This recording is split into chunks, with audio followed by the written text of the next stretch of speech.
My dear learners, मैं Kiranpal Rana, lecturer geography my geography channel geography the Galaxy में आपका हार्दिक स्वागत करता हूं। तो आज हम 12th क्लास का टॉपिक करेंगे मानव बस्तियां, जिसमें इस चैप्टर में आज हमारा प्रमुख टॉपिक रहेगा जो कि बोर्ड की कक्षा के लिए बच्चों के लिए बहुत ज़्यादा महत्वपूर्ण भी होता है। तो बार बार यह प्रश्न बच्चों से पूछा भी जाता है। तो इसमें आज का हमारा प्रमुख टॉपिक रहेगा नगरों के प्रकार्यात्मक प्रकार, अर्थात नगरों का प्रकार्यात्मक वर्गीकरण, फंक्शनल क्लासिफिकेशन ऑफ टाउन्स, नगरों का कार्यों के आधार पर वर्गीकरण। तो इस वर्गीकरण में कि नगरों में कौन से नगर में किस कार्य की प्रधानता है, तो उसके आधार पर हम नगरों को वर्गीकृत कर सकते हैं। तो सबसे पहला जो हमारा वर्गीकरण आता है उसमें आता है प्रशासनिक नगर। तो ऐसे नगर जो किसी भी ज़िले के मुख्यालय हैं, किसी भी राज्य की राजधानी हैं या किसी भी देश की राजधानी हैं, तो ऐसे नगरों का विकास वहाँ मुख्यालयों के स्थापित होने या राज्यों या देश की राजधानी होने के कारण वहाँ पर देश, राज्य या जिले से संबंधित सभी प्रशासनिक कार्य वहीं से संपन्न होते हैं और जिसके कारण इस नगर का विकास होता है।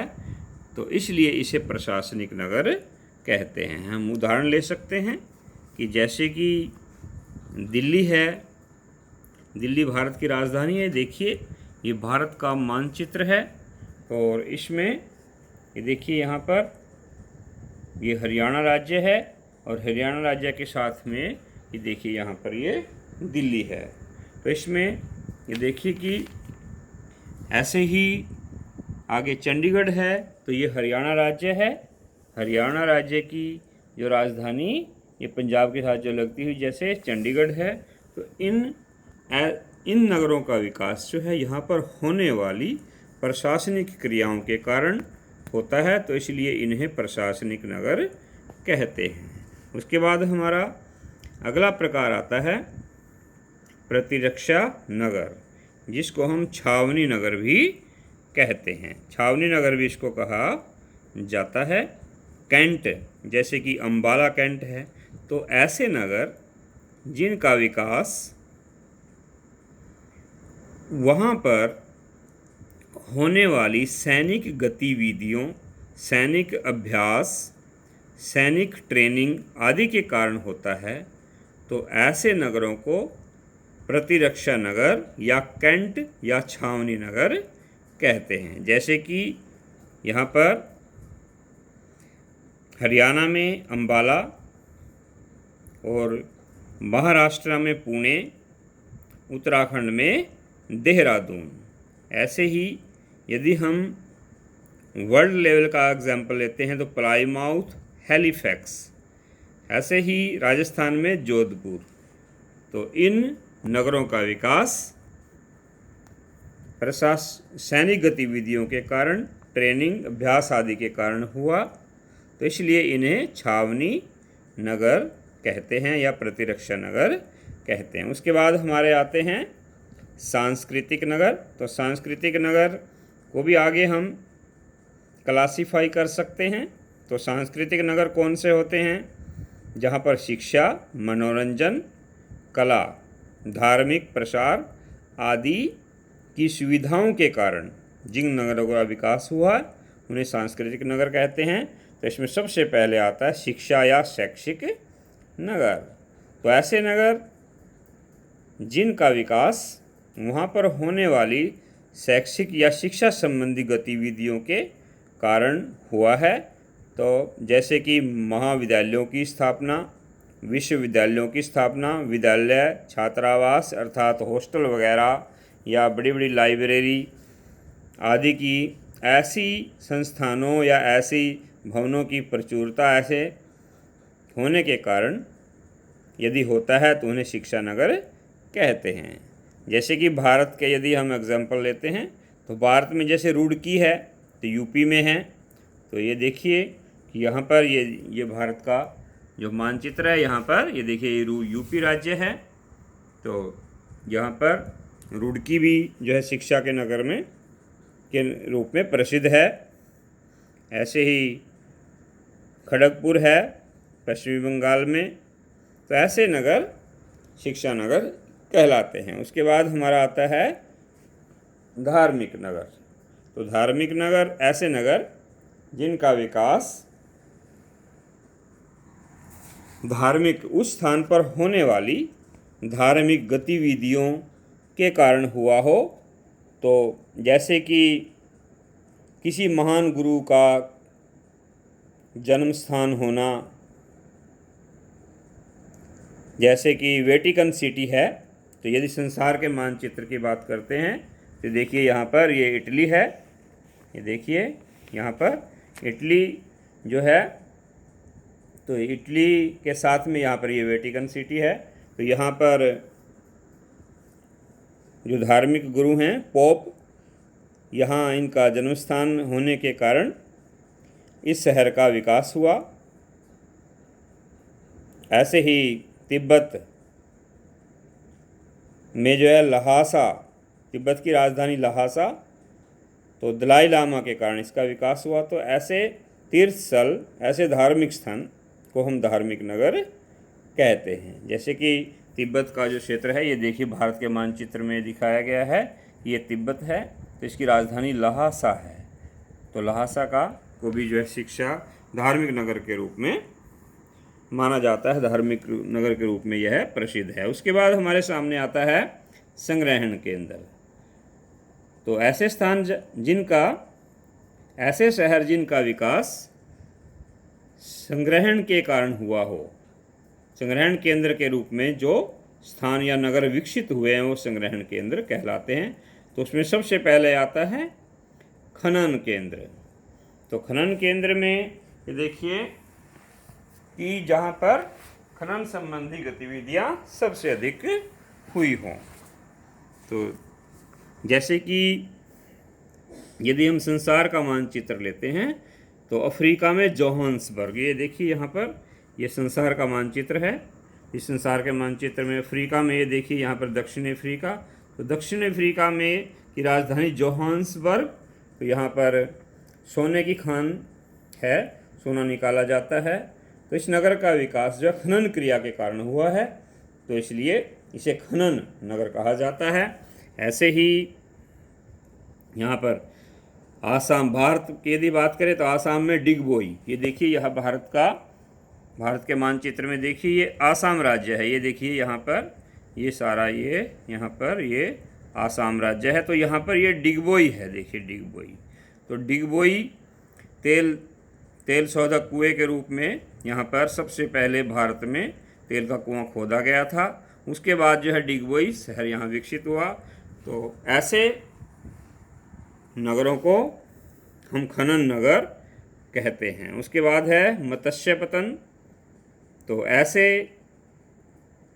कुछ शहर हैं जो कि तट के किनारे पर मत्स्य संबंधी क्रिया विकसित होने के कारण इनका विकास हुआ है, तो इनको मत्स्य नगर या मत्स्य पत्तन कहते हैं। जैसे कि भारत में कालीकट, कोच्चि, पुडुचेरी, तो इसके उदाहरण हैं। उसके बाद हमारा आता है काष्ठकर्तन नगर।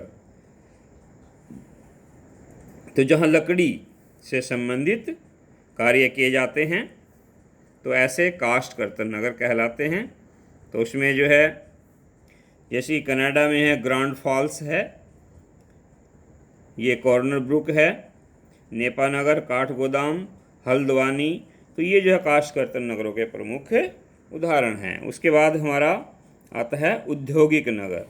तो ऐसे स्थान, ऐसे नगर जिनका विकास वहाँ पर बहुत अधिक उद्योगों की स्थापना होने के कारण हुआ है, तो ऐसे नगरों को हम औद्योगिक नगर कहते हैं। जैसे कि भारत के यदि उदाहरण हम लेते हैं तो भारत में जमशेदपुर है, भिलाई है, राउरकेला है, अहमदाबाद है। तो ये सभी औद्योगिक नगरों के रूप में विकसित हुए। उद्योग स्थापित होने के कारण इन नगरों का विकास हुआ। तो जैसे कि जमशेदपुर है, भारत के ये झारखंड राज्य में है। ये भारत का देखिए यहाँ पर ये जो है ऊपर बिहार है और नीचे यहाँ पर ये झारखंड राज्य है। तो जमशेदपुर यहाँ पर है। तो ऐसे ही उसके बाद भिलाई है छत्तीसगढ़ राज्य में। छत्तीसगढ़ राज्य में यहाँ पर ये भिलाई लोहा इस्पात औद्योगिक केंद्र जो है।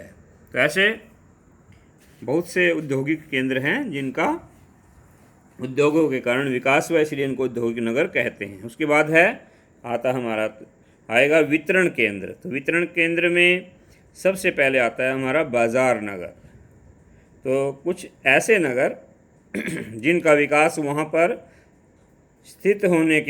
बाज़ार स्थित होने के कारण विकसित हुआ। जैसे कि स्टॉक एक्सचेंज, कोई भी स्थान जहाँ पर स्टॉक एक्सचेंज है तो उसका विकास एक बाज़ार के रूप में, मंडी के रूप में हुआ है। तो ऐसे नगरों को हम बाज़ार नगर कहते हैं, क्योंकि यहाँ पर बैंक, तो धन से संबंधित जो भी संस्थान है, संगठन है, यहाँ पर स्थापित होते हैं। तो इसलिए इनको बाज़ार नगर कहते हैं। भारत में जैसे हापुड़ है, मुजफ्फरनगर है, चंदौसी है, मेरठ है। तो ये जैसे मुजफ्फरनगर है ये यूपी में है, ऐसे ही मेरठ ये देखिए यहाँ पर ये यूपी राज्य है ये। तो यहाँ पर ये जो है बाज़ार नगर के रूप में मुजफ्फरनगर, मेरठ विकसित हुए हैं। उसके बाद बाज़ार नगर के बाद हमारा आता है पत्तन नगर। तो पत्तन नगर ऐसे नगर जिनकी स्थिति सागर के तट पर होती है। तो यहाँ पर पत्तन से संबंधित गतिविधियों के कारण, व्यापारिक गतिविधियों के कारण इन स्थानों का विकास हो जाता है और ये धीरे धीरे बड़े नगर के रूप में परिवर्तित हो जाते हैं। तो इसलिए इनको पत्तन नगर कहते हैं। तो यदि हम वर्ल्ड लेवल के एग्जाम्पल लेते हैं, विदेश में यदि हम बात करते हैं तो टोक्यो, जैसे कि टोक्यो जो है जापान की राजधानी है। ये देखिए भारत में, ये संसार के मानचित्र में देखिए यहाँ पर, ये देखिए यहाँ पर ये जो है जापान है यहाँ पर, तो ये टोक्यो है। तो टोक्यो भी जो है पत्तन नगर के रूप में विकसित हुआ है। ऐसे ही हमारा लंदन है यहाँ पर, ये देखिए ये संसार के मानचित्र में ये हमारा है यहाँ पर इंग्लैंड, ये नीचे इंग्लैंड है, यहाँ पर ये है लंदन। तो ये भी जो है पत्तन नगर के रूप में विकसित हुआ है।